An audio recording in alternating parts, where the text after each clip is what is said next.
ሰላም ጤና ይስጥልኝ ውድ የሁለተኛ ክፍል ተማሪዎች፣ ይህ የሂሳብ ትምህርት ነው። በመምህር መሐመድ ከማም የማትስ ዩቲዩብ የሚቀርብላችሁ ነው። የምዕራፍ 6 የማጠቃለያ መልመጃ ወይም የመጨረሻው ክፍል ማለት ነው። እነዚህን ጥያቄዎች እንሰራለን። ያውና እዚህ ጋር አሉ አብራራለሁና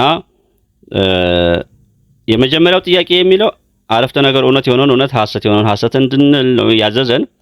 ፈሳሽ ነገሮችን በሜትር ይለካሉ። ፈሳሽ ነገሮች በሜትር አይለኩም። በሜትር እርዝማኔን በሜትር በሳንቲሜትር በኪሎ ሜትር የሚለኩት ርቀት ነው እንጂ ፈሳሽ ነገር በሜትር አይለካም።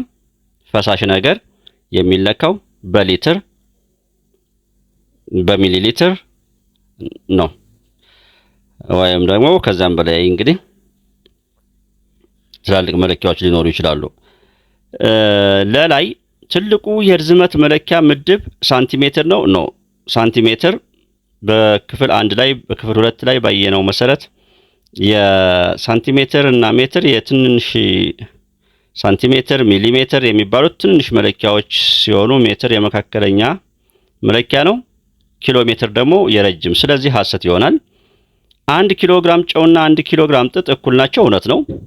አሁንም በክፍል 2 ላይ ይመስለኛል 1 ኪሎ ግራም ጥጥና 1 ኪሎ ግራም ብረት እኩል ናቸው የሚለውን በደንብ ማብራሪያ ሰጥቻለሁ። በሚይዙት ቦታ ሳይሆን 1 ኪሎ ግራም ጨውን ብናስቀምጥ የሆነች ትንሽ ቦታ ሊሆን ይችላል የሚይዘው። ለምሳሌ ሚዛን ላይ ብናስቀምጥ እዚህ ጋር ሳህኑ ቢኖር እዚህ ጋር ሳህኑ መመዘኛው ቢኖር ጨው ይችን የምታክል ጨው አድርገን 1 ኪሎ ግራም ልትሆን ትችላለች። ጥጥ ደግሞ እንደዚህ ሊጎዘጎዝ ይችላል። ነገር ግን ባለው የመጠነቁስ መጠን እኩል ናቸው። የስ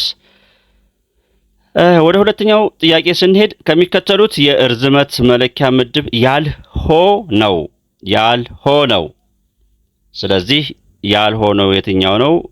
ኪሎ ግራም ነው። ኪሎ ግራም የክብደት መለኪያ ነው።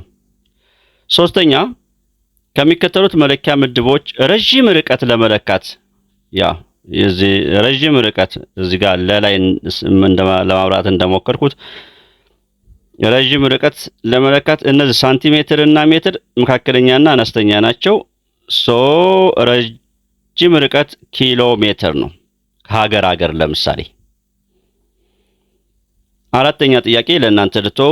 እርሳስ አላችሁ። እርሳሳችሁን እየለካችሁ በማስመሪያ ላይ ስንት ሴንቲሜትር እንደሆነ ትለኩና የማን ረጅም ነው የማን አጭር ነው የሚለውን ከትንሽ ወደ ትልቅ አስቀምጡ ነው ያላችሁ። ወደ አምስተኛ ስንሄድ አንድ ልብስ ሰፊ 18 ሜትር ጨርቅ አለው። ሸሚዝ ለመስፋት 12 ሜትር ያስፈልገዋል። ልብስ ሰፊው ስንት ሜትር ጨርቅ ይተርፈዋል? ከ18 ላይ 12 ስንቀንስ 6 ይተርፈዋል። ወደ ስድስተኛ ጥያቄ ሲሄድ አቶ ከበደ 4 የወተት ላሞች አሉት። አንዷ 10 ሊትር ወተት ትታለባለች። የአቶ ከበደ ላሞች በጠቅላላው በቀን ስንት ይታለባሉ? 4 ጊዜ 10 40።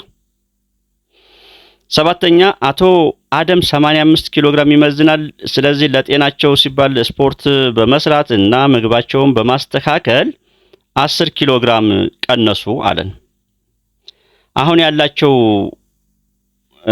ክብደት ምን ያክል ነው? 85 ነበር። አቶ አደም 85 ነበራቸው። በስፖርትና ምግብን በማስተካከል 10 ከቀነሱ ከ85 ላይ 10 75 ኪሎ ግራም ይሆናል። ወደ ሁለተኛ ክፍል ተማሪዎች ምዕራፍ 6ን በዚህ መሰረት አበቃን። 5 እና 6ን ጨረስን ማለት ነው በሴሚስተር። ምዕራፍ 7 በሚቀጥለው ውይይት እመጣለሁ። ወላጆችን እጅግ አመሰግናለሁ ይሄን እድል በመክፈታችሁ።